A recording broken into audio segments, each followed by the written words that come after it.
Well, the similarities I see between all of these is there's a process. Things did not, even though they seem like they happen overnight, they did not happen overnight. It was a process that kind of led to the explosion of a revolt, or the French Revolution, or the clashes of the 1960s for the civil rights movement.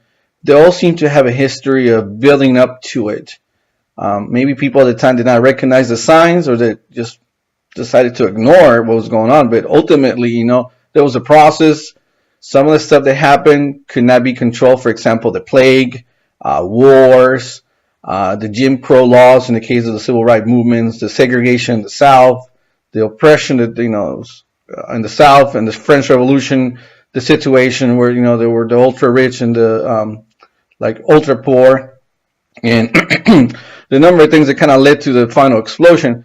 That's what's similar. As far as differences, there's a lot of differences. There's cultural differences. There's historical differences. There's also very deep differences of how and what was trying to be accomplished.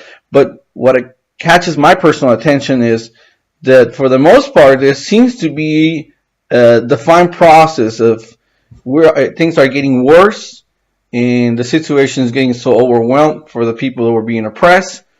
And there are other events that seem to help to make the oppression even worse, and also help for those that were oppressed to have a way of speaking out. Like in the case of the plague, they were able to speak out and start asking for more demands, more rights.